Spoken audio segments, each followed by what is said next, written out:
Hey everyone, my name is Lynx Kameli, and today I'm joined by a fellow Rank 1 tank, Rin Karigani. How you doing, buddy? Yo, I'm doing pretty good. Thanks. Happy to be here. Awesome, man. So after going over all four tanks in the game, Final Fantasy XIV, I wanted to sit down and have a discussion on the current tanking balance in Shadowbringers.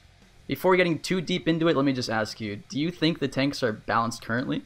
Yeah, I definitely think they're the most balanced they've ever been. No tank really feels like a detriment in any particular environment, unlike previous expansions where there were glaring deficits. Magic tanks in some fights in Heaven's Word.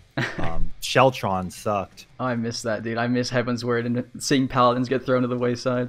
I agree with you. I think the tanks are the most balanced they've ever been right now. This has to be like the most tightly tuned expansion for tanks where like every tank you bring is viable and will always bring something to the raid. So we're going to go through each tank in the order of the Is It Any Good Though series release date, starting with Warrior, my favorite. So first of all, I'm going to ask you, what are your first impressions of Warrior? Like, what do you like about it or you dislike about it? So, I'm sure you know, Warrior's been my first tank, and it'll always hold a special place in my heart. It looks and feels powerful to play, and it's pretty quick to optimize in any situation, since its rotation is relatively simple compared to the other three tanks. As a world progression raider, I really enjoy playing Warrior, because it has a lot of healing, and it doesn't really need to be babysat as much when you don't know what's coming. But as a speedrunner, it gets shelved a lot, and I get told I can't play it just because it has less DPS, and its healing really isn't needed. Yeah, I totally agree. I love playing Warrior in Prog and like seeing how much healing I can put out. I mean, when I swapped from maining Warrior to Dark Knight, my healers were just mad at me and were like, please go back to Warrior. I don't want to heal you anymore. But in speedrunning and in optimization, it definitely sucks to see just like how kind of far behind you are from the other tanks, and that's always, it feels bad, man. Alright, so how about Dark Knight then? So Dark Knight is my current main, and it's the class that I really enjoy right now. Maybe a little bit more than Warrior, surprisingly, but I just love how like powerful TBN is, and I feel like the mitigation master. What about you? Oh yeah, TBN is imperative. It can save lives. I think a prime example was in O12S Hello World. You can snag that DPS super far away. Dude, the amount of times that TBN has saved a life, I can't even count them. It feels really great. Wielding a huge sword, getting to do front flips with it. Oh, that's sweet. It's my favorite iteration of Warrior reimagined too, because I don't know if you feel this way, but Dark Knight reminds me of patch 4.1 Warrior, where you had to split your Berserk windows and your inner release windows. It feels that way with Delirium and Living Shadow. What do you think? Oh, 100%. I mean, I always consider Dark Knight to be, at least right now, like a Warrior light. I feel like the older version of Warrior just kind of reimagined in like a darker theme, which is kind of cool, but not having those like instant crit direct hits, I think makes me feel kind of like a Warrior light. It's not exactly the same thing. It has its own little niche, but it's, it's different in its own way. That's true. I will say the one downside I really dislike about Dark Knight, though, is that Blood Weapon can often miss for people with high latency, or if you slightly delay your GCD, and it should not operate that way. I don't even have high latency. I'm right next to the servers, and I'm missing blood weapons all the time. Like if I miss like half a second of a GCD, there goes my blood weapon. It's so bad.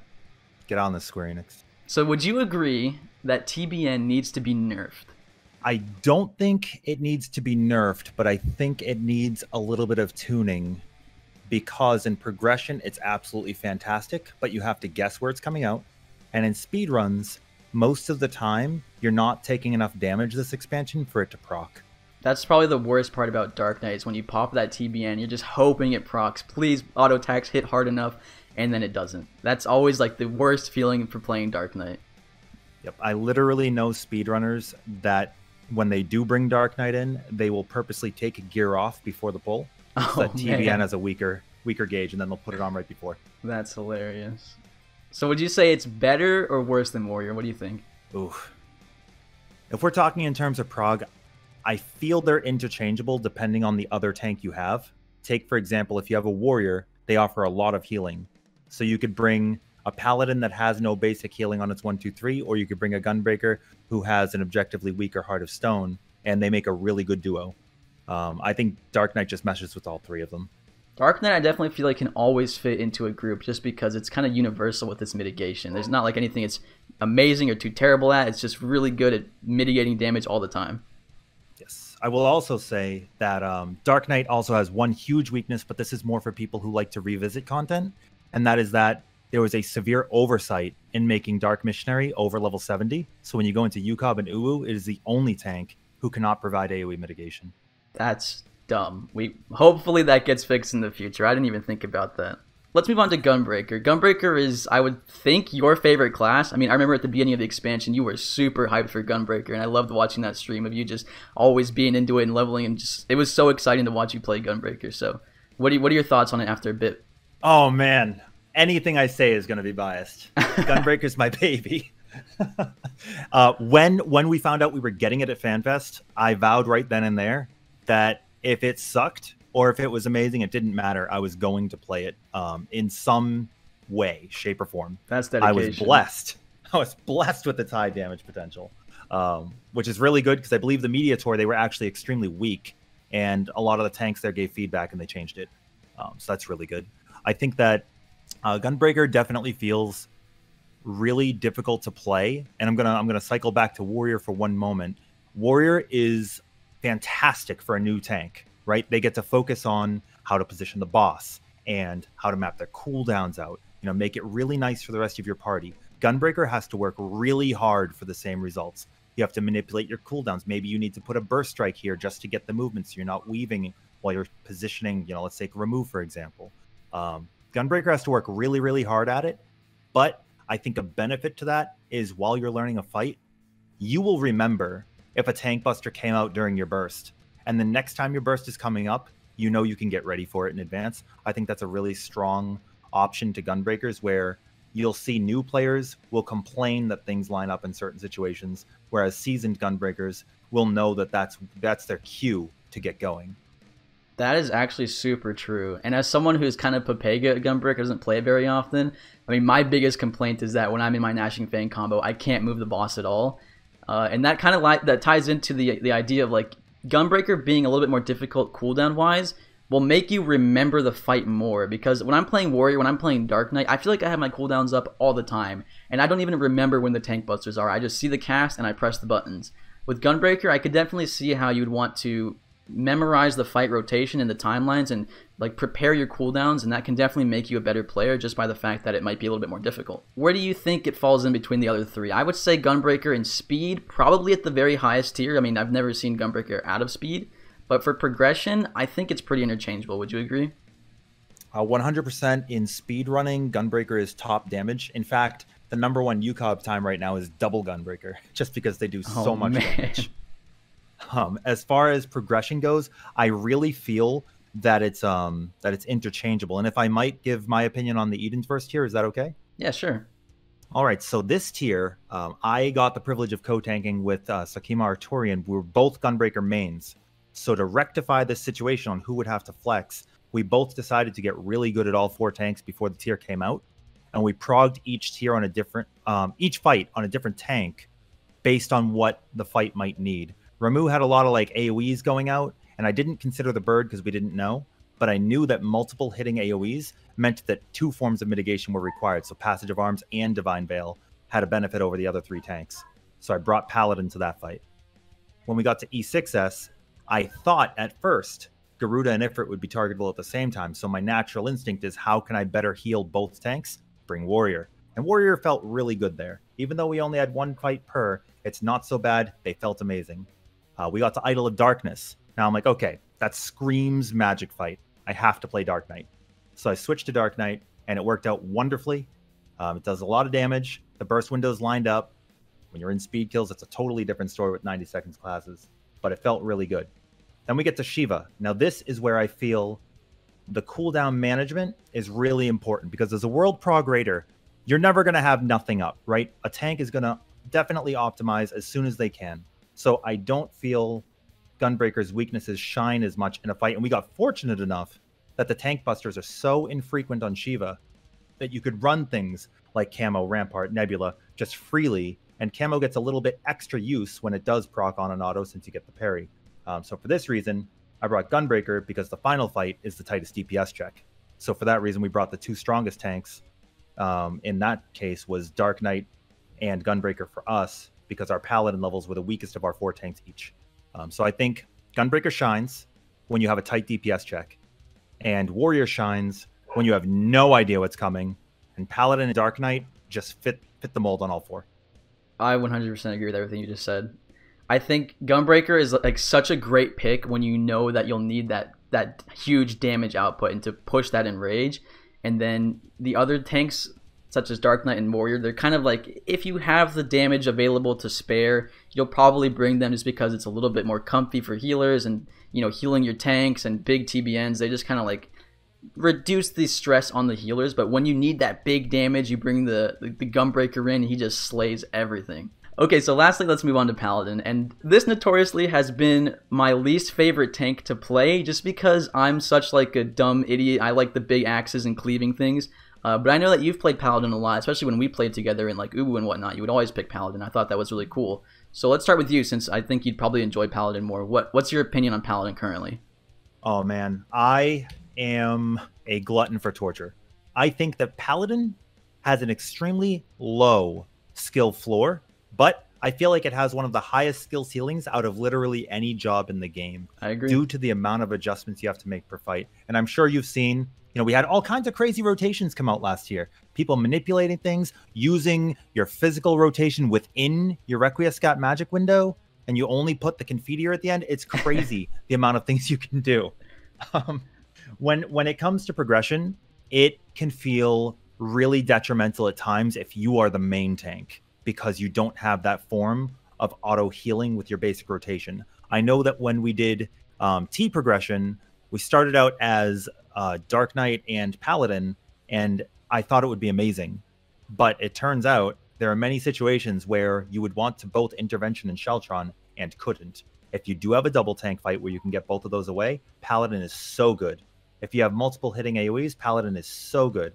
If you need to cover somebody, or you can cheese a mechanic with cover, it's absolutely beautiful. Even though they've reduced the mitigation on it, it's still really good to cover somebody in an emergency situation when something goes wrong. The other side of the coin is your rotation can easily get messed up, and you cannot recover from it like the other tanks can. You know, you miss something up on Warrior, throw an Onslaught in here for gauge. You know, you mess something up on Dark Knight, well, you could Blood Spill it earlier or later. If you mess something up on Paladin, you are behind, period. You start that combo over and you just keep going and you do your best. If you have to heal, Clemency's fantastic. I've seen it heal people for almost 100k. But you are in situations very rarely where you have the ideal scenario to be able to expend that mana. So when I progged as Paladin, it actually felt really good. But it took a lot of practice to get to that point to feel comfortable. And I think that any new tank who is going to try Paladin definitely needs to learn when to pop their mitigation, when to maximize your Sheltron. Otherwise, you are going to be at low HP quite often, and your healers are not going to like that. The benefit is you're going to feel comfy. You know, when you're in a rec window, if you have to disengage, that'll be fine. You're instant casting, you can just walk away, and that's great. When I played it in UU and UCOB, it was because I just really felt comfortable with what it used to have. And there was a lot of invulnerabilities where Hollow Ground and Super Bolide, even though it puts you at 1 HP, the fact that it makes you impervious to damage means you can cheese things like Vuln stacks or dots. Whereas I'm sure you've seen situations in, let's take Uwu for example, you get to the Ultima phase, Warrior home gangs, now they have a Feather Rain dot tick that the healers have to heal them through because they used to not be able to move. True. Much different story now, but the scars and memories. I agree with a lot with what you said. In my Paladin video, I know you haven't watched it yet because we're recording this before it goes out.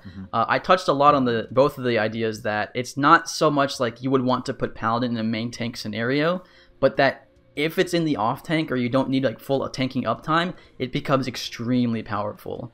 When you don't have that combo heal, you definitely lose a bit of that survivability, but most of the time when you're going to be playing Paladin, you'll be supporting a different tank. So, you know, whether that be a Dark Knight or Gunbreaker or Warrior, they'll probably be the ones tanking most of the time. And that means that your cooldowns come up a lot more often. You have your tools available and you can support that tank with an intervention. You can give him cover. You have so much available to help out the other party members. I think that it's great.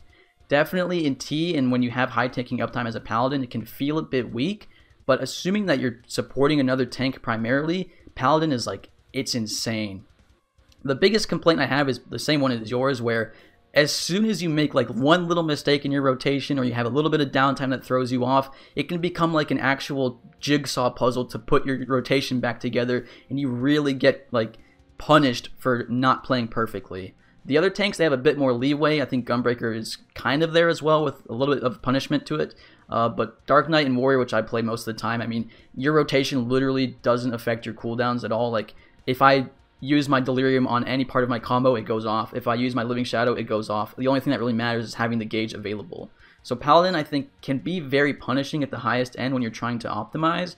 But when you play it well, or if you're just kind of like getting into tanking for, for fun, I think it is a super great tank, and it can really help a party out in areas that the other tanks can't. Before we go off, I want to remember, I remembered one thing about Paladin I wanted to say. And it's regarding cover. I want people to think more about cover and what is useful about it. I feel that they should remove the gauge cost on it because it no longer provides mitigation. But one big thing I see is people will die due to not having proper mitigation in Idol of Darkness. And if you're a Paladin and you notice your other tank is not getting their cooldowns ready and they get selected for the tank buster, after they take the first hit, do not body soak for them, cover them, because they will not get hit a second time and you will only take the one hit. That's powerful. Yeah, I think there's a lot of little niche scenarios these days because of the fact that cover has a gauge. You're not going to be using it as often, but there's still a few scenarios in the raid tiers that you'll want to use cover if like the other player isn't performing as well as they should be. I definitely think removing the gauge cost on cover is something they should do. It would have made sense if it had a gauge cost, if it mitigated damage, because then it's kind of like competing with Sheltron. But the fact that it's just now a support tool, or like, to help other players, I think it should have no gauge cost, and we'd see a lot more usage out of it. Alright, so let's rank all 4 tanks. Starting with Warrior, where do you think it falls in comparison to the other tanks? I think it is number 1 for dungeons because it will never die. When you're looking at speedruns, I think it falls down to number 4. And when you're looking at progression, I definitely think it competes for top 2. And then obviously if you're looking at UCOB and UU, it's a much different story. The kits are different and Warrior becomes much more powerful because it's very fleshed out. I 100% agree. I think, I've literally soloed dungeons without a healer because everybody else was dead, and I just put up a nascent flash on the last living party member and healed from 0 HP to 100 with Warrior and AoE. They're super powerful in dungeons. I think you almost don't need a healer in a dungeon because of the fact that if you're using your Infuriates and your nascent flash correctly, I mean, you are basically the healer. In speedruns, like you said, I think it falls off very hard. You don't really need that healing in speedruns. Your healers, when they're best in slot, they have enough tools to keep everybody alive, and they'll be coming up with cooldown rotations where you basically don't use any healer GCDs at all. So when you're looking purely at like a damage and killing aspect, I think Warrior definitely falls off pretty hard. In Prog, I 100% agree with you. I think they compete for top 2. I've said it for a long time, and people didn't really agree with me at the start of this expansion, but I think people have kind of caught on to the fact that Warrior's healing is kind of insane for progression. When your healers have to raise somebody, or they're low on mana, or they just don't have the GCDs available to keep you alive at the current moment, you can really shine by holding on to those Infuriate charges and healing yourself for 40, 50,000, at a time just on one nascent flash. And I think it's very, very valuable in a progression setting. So then let's talk about Dark Knight, my current main. I'll start off with this one. I think Dark Knight in dungeons is second best. I think TBN is really, really powerful in dungeons, and the AoE you have, you have a lot of burst AoE. You can pull out your Living Shadow. You have a bunch of Quietuses that you can throw out, and in dungeons it's pretty powerful. You do lack the healing of Warrior, but because of the low cooldown on TBN, I think it's pretty powerful in the dungeons. In speed killing, it really depends on the fight specifically. For Dark Knight is really great at 2-target cleave, and I think that's why it's brought to the Epic of Alexander specifically. It really gains a ton of damage from that 2-target cleave, but on a pure single-target scenario, I think it falls off a bit below Paladin, and you'll probably put a Paladin in instead of a Dark Knight. So for speed, I think it depends on the fight. It can either be number 2, right under Gunbreaker, or it can be number 3 under Paladin. It really depends. For progression, I think, personally, I would almost never want to not play with a Dark Knight in progression. Like, TBN by itself just makes me want... I just want TBN in progression, okay? I think it's so good. So progression, I think it's number 1. I don't know. Maybe you disagree with me, but I think TBN is good enough in progression that you'd always want it. What are your thoughts? So I'll start off with dungeons because you did. I definitely feel the same. They are almost unkillable in dungeons as well due to their massive AoE. TBN procs all the time, and you could just use it on cooldown when you're in trash packs.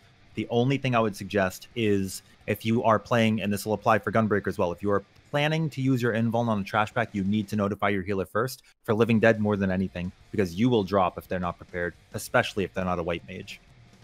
When we go into speed kills, I feel like last tier they were semi-competitive. This tier you see it a little bit less. However, if they pull off well enough and pull their resources properly and put everything in raid buffs, which is something all tanks should do, and something where Warrior also, I will cycle back to this for one moment. Another thing that sucks for speed kills is Warriors don't sync up with any crit buffs or directed buffs.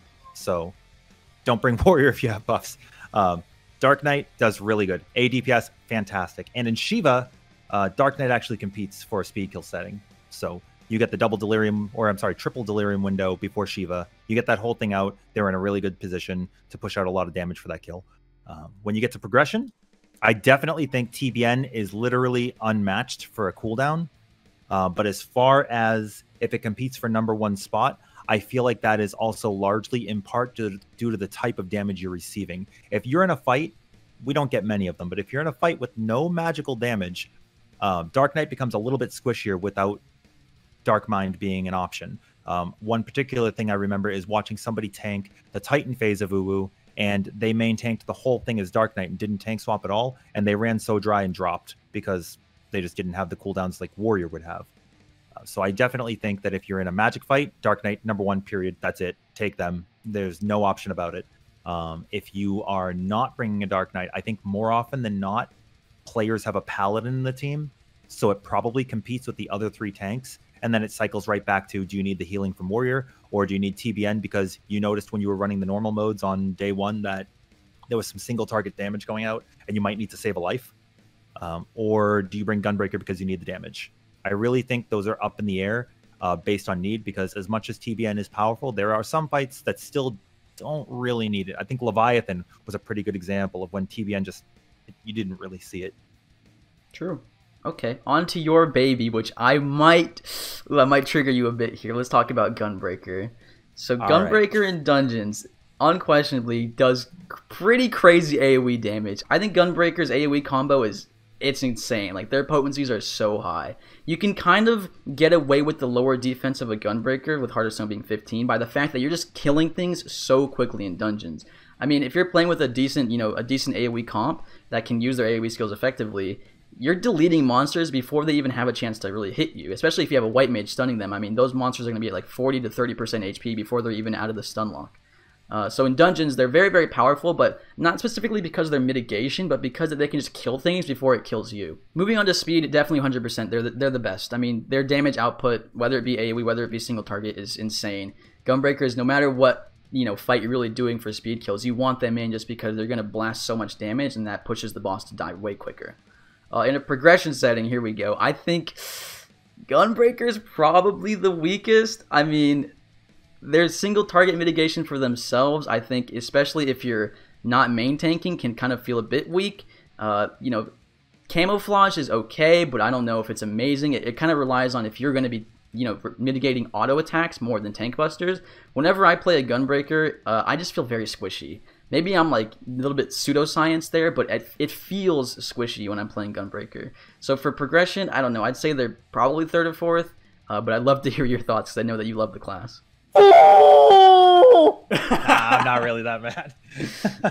I'll cycle back to dungeons because I definitely think the best offense is a great offense, and the best defense is an even better offense. True. So if you kill them really quickly, I think Gunbreaker is super fantastic. And if you're running dungeons and you have a white mage, Gunbreaker probably shines more because they're going to holy chain, stunning all the adds. So Vengeance falls off. Healing is unnecessary for the first like 10 seconds. So Gunbreaker is definitely going to pump out the most if you're paired with them.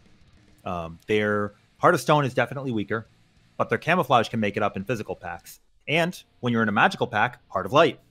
Very powerful to use on single target if you have to, especially when you're hitting like, let's think, Bardam's Metal.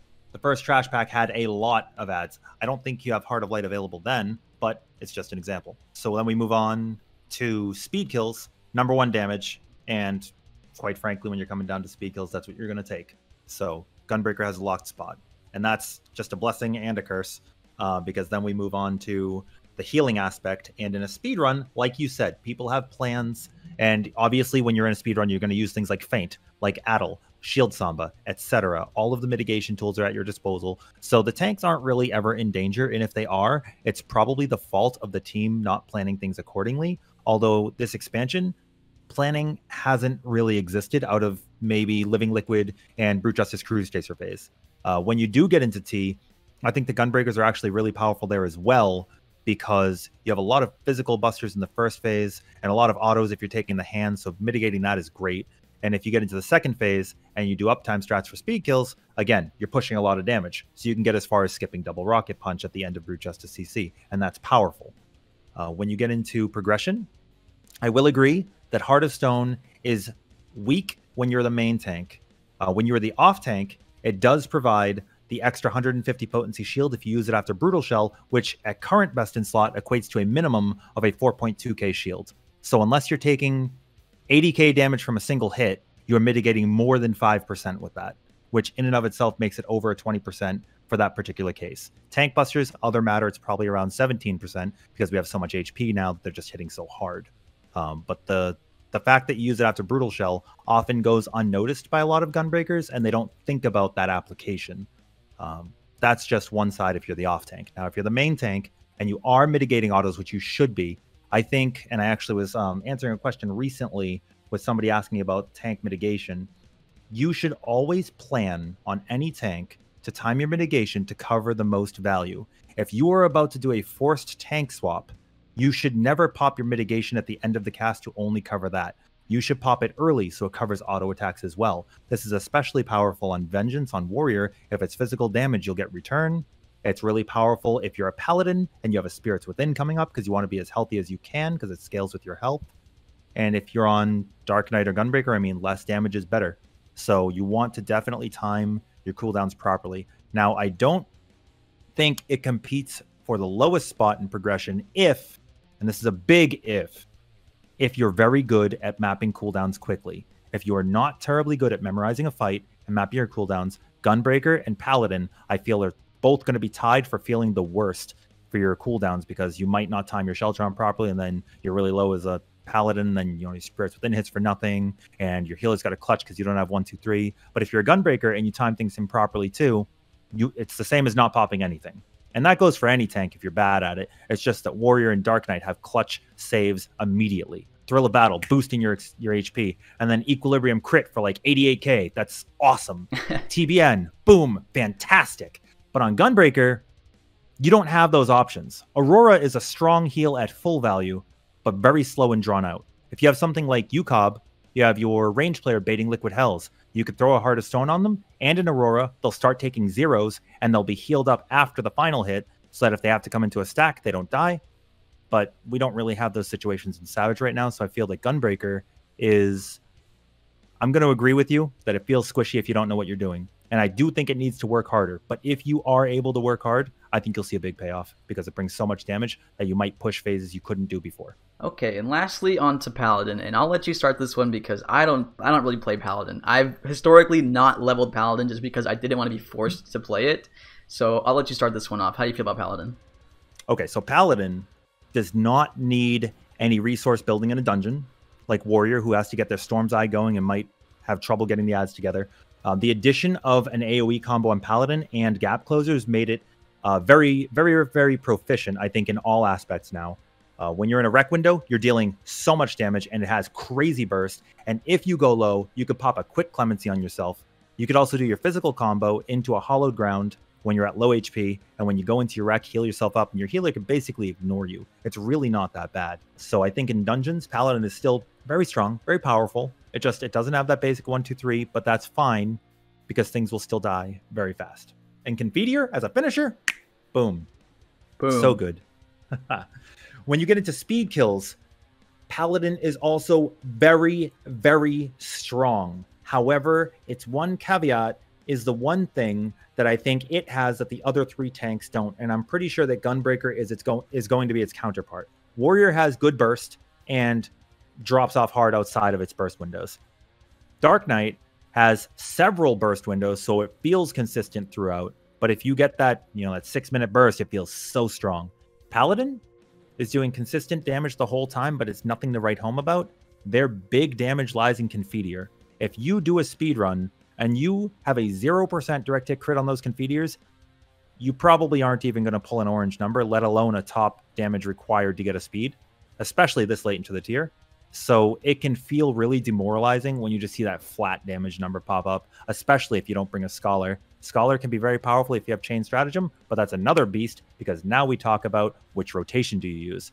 You could start with Fight or Flight, or you could start with Requiescat, but in most cases, you don't even get to put Confiteor under raid buffs because it's better to use your physical rotation. And this in and of itself is a huge headache, and if you're not good at memorizing a bunch of different options, then Paladin and Gunbreaker aren't really for you, because they both have a lot of varying situations based on what you get. I know that Titan had maybe 4 or 5 different paths that a Paladin could take when you went into the second phase based on what color you got and whether you were in the front or the back, and just so many different things changed that it could become a huge headache. And one slip up and it's over. Your rotation is ruined. It becomes extremely tight at a high level because you adjust your atonements in such a way that if you delay for even 1 second, it's going to fall off. In progression, much, much easier boat. You can heal if you need to. You could save mana if you want to. You'll do less damage at first and you could optimize later. And if you're a support tank, which you should be, you should try to main tank as little as possible so that you stay healthy. You could provide mitigation for your team and for your other tank. And if you have to do a mechanic where a tank has to handle something and run away, let's think of Wings of Destruction from Kefka, where it put 2 tank busters, one on the closest tank, one on the furthest player. So you'd obviously have, I misspoke, closest player and furthest player. So you'd have the 2 tanks take them. Paladin going far, perfect for this. Paladin has a lot of flexibility in what it can do. So I think for progression, very strong, very powerful. It has less personal mitigation, but way more AoE mitigation. And this can make it very clutch, especially when people are spread out and low and miss heals like Cure 3 or a Medica or anything. It just brings a lot to the table. So I think in terms of progression, it's definitely going to go... I'd probably say Warrior and then Dark Knight, Gunbreaker are tied, and then Paladin at the bottom, simply because a misstep can cause Paladin to be weaker. But if you see multiple hits in succession that are AoE, I definitely think Paladin shoots right up to the top. Absolutely right at the top. I agree with a lot of that. You know, as someone who's never actually progressed on Paladin, I've played with the Paladin for almost every fight I've progressed on. Seeing him being able to just like throw out Rec Clemencies or putting up his Passage of Arms and Divine Veils, and like there's so much that I watch my co-tank do, and I'm just like, you know what? I'm not really into that class, but it's really, really nice to play with one. I think playing with a Paladin just feels really nice because you can see how much flexibility they have, how many recovery tools they have, and just like what they're capable of doing. It doesn't really get fully realized in speed, but in progression, I mean, they're just like, they're the jack of all trades. They can do it all. They can heal you, they can mitigate for you, they can cover you to take the damage for you. They just do so much. But getting into dungeons, I'd probably put them in the same tier as Gunbreaker, right? Like, their AoE damage is really good, and their personal mitigation, specifically like not having a third cooldown, such as Camouflage, can make them feel a bit weak. I think in dungeons, you kind of need to use Hollowed Ground efficiently, especially on bigger packs if you don't have a White Mage. That skill kind of like requires usage well in dungeons so that you're not taking like retarded damage. But in speed kills, I think you really need to plan Paladin out. As soon as like you mess up one little part of your rotation, like we've said before, I mean, it's out the window. If you're not like planning everything or semi-spreadsheeting it or have a good idea of what you're going to be doing, then one mistake and hey guys, I ruined my entire rotation, we need to wipe. You know, it feels really bad as a Paladin, especially like for the very little portion that I've played Paladin. I've already found myself like, well, I ruined my entire rotation. My Goring Blade's like 10 seconds off, and my Fighter Flight's up, and my Requiescat gets 2 seconds. What the fuck happened here? So, yeah, in speeds, it feels a bit like you really need to plan it out. And that kind of moves over to progression, even though I already touched on it a little bit, where you can feel a bit weaker damage-wise if you're being that support player. But having those support tools, I think, is very valuable, even though you might not be putting out incredible damage in progression. So if I were to rank it, I would, say the same thing as you. I think I really agree with what you said. Well, Rin, it's been so great talking to you. I really appreciate you coming on and sharing your thoughts. It was, really fun. I'm glad that you came. Yeah, well, thank you for having me. It was really, really fun. Thank you. So where can people find you online, man? What's your socials? You could find me on Twitch. I stream pretty frequently between the evening hours and overnights. It's twitch.tv/Rin Karigani, all one word. You could also find me on Twitter, same handle.